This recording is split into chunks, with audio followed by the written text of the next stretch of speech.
Tout ce que vous avez toujours voulu savoir sur le sexe, et bien n'en déplaise à Woody Allen, vous le trouverez dans cette bande dessinée Sex Story aux éditions Les Arènes.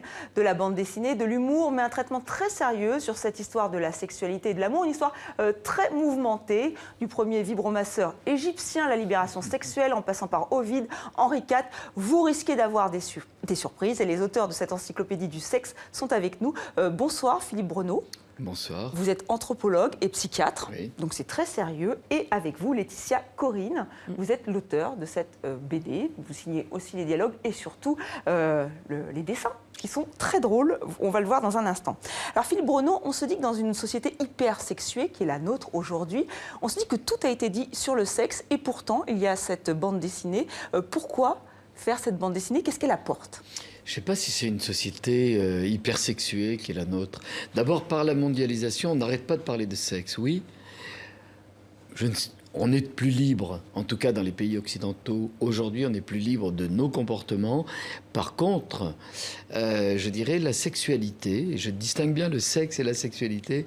La sexualité, on ne l'explique pas souvent. Il n'y a pas beaucoup d'éducation à la sexualité. Dans beaucoup de pays, il y a des choses très compliquées par rapport à la sexualité. Et donc, on a eu la nécessité de faire comprendre ce qu'était la sexualité en prenant cette histoire. On la prend depuis le début de l'humanité. On va voir comment la sexualité de nos cousins, les primates par exemple, va devenir la sexualité humaine. Il y a quelques caractéristiques. On va inventer l'amour, on va inventer une part de la sexualité. Et au fil des siècles, effectivement, on va voir se dérouler la sexualité pour comprendre simplement en un mot que la sexualité que nous vivons, c'est depuis pas très longtemps. Nous sommes assez libres de la relation avec la personne qu'on a choisie depuis moins d'un siècle. Oui, c'est une réalité, enfin vous dites que c'est vraiment culturel, hein, ce n'est pas seulement un phénomène naturel. Alors Laetitia Corine, le ton est très humoristique, hein, je le disais. Et pour le dessin, comment vous avez fait? Parce qu'il faut être explicite sans être choquant, donc il faut trouver le juste équilibre. C'était la difficulté, mais c'était ce que... Voilà, on s'était mis d'accord là-dessus. Et puis, moi, je trouvais vachement important pour servir le propos de jamais tomber dans le graveleux ou dans le vulgaire. Et donc de rester sur une sorte de brèche, mais vraiment jamais, ni dans le porno. Il n'y a pas une seule image pornographique, ou vraiment très très peu, ou c'est toujours assez suggéré.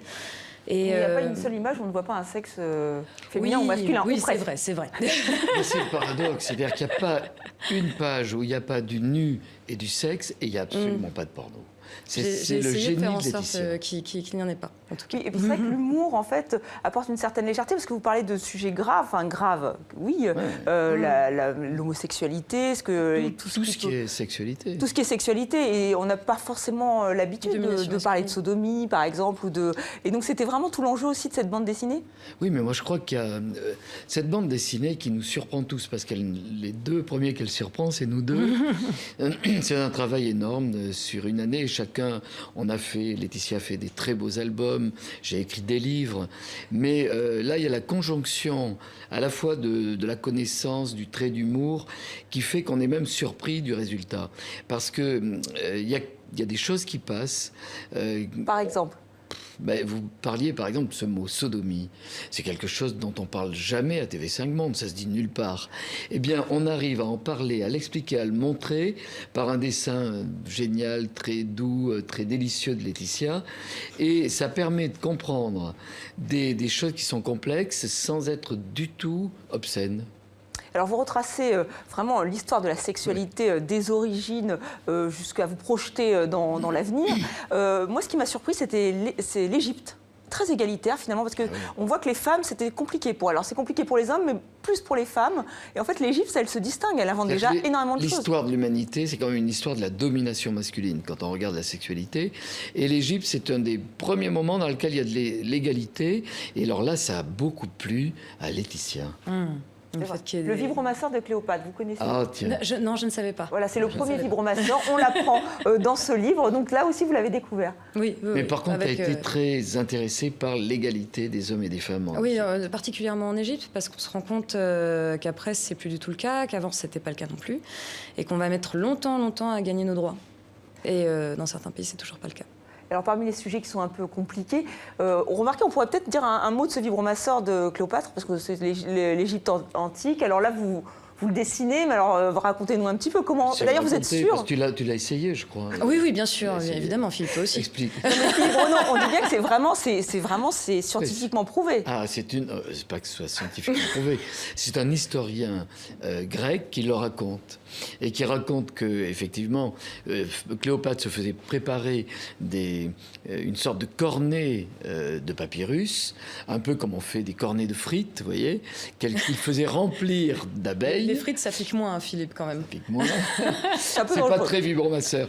Et ensuite, ces abeilles qui vibraient et qui faisaient bouger ce cornet, eh bien, elles le glissaient délicatement entre ses cuisses. Voilà, et elle faisait d'autres choses, mais là, nous n'allons pas y revenir maintenant. Il y a aussi un chapitre consacré à M la maudite. Alors, M la maudite, c'est la masturbation. Et là aussi, vous nous expliquez qu'il y a eu tout un changement d'attitude par rapport à cet acte.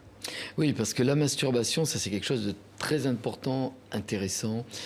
Elle est condamnée en Occident à partir du début du XVIIIe siècle. Jamais avant. C'est pas condamné dans la Bible, il n'y a aucun interdit.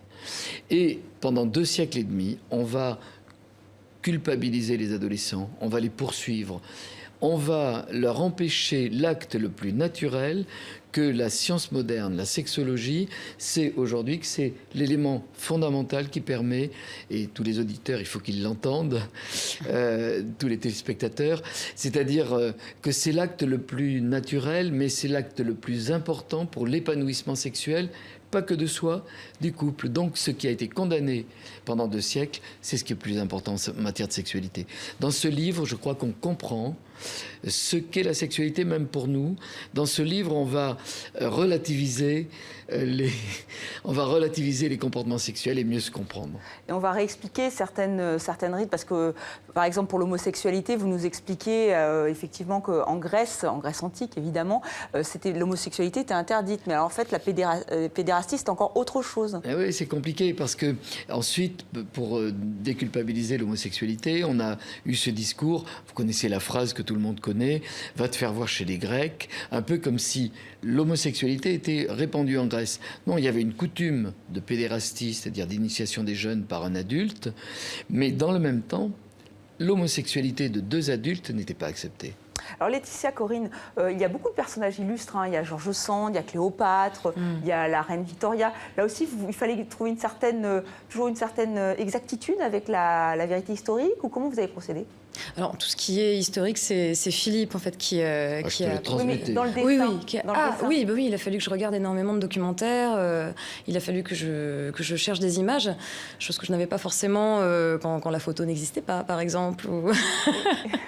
Enfin voilà, j'ai fait beaucoup de Par exemple, recherches. il y avait des piercings assez étonnants à l'époque victorienne. Oui, Ça, oui, le comment on prince documente? Albert.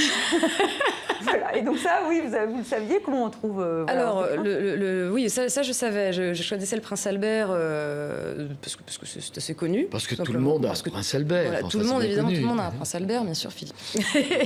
Donc là, effectivement, quand on tape prince Albert sur Internet, on tombe pas forcément sur le prince Albert, on tombe sur le piercing génital, qui n'est pas forcément, ce ne sont pas des représentations d'époque. Donc, c'était pas.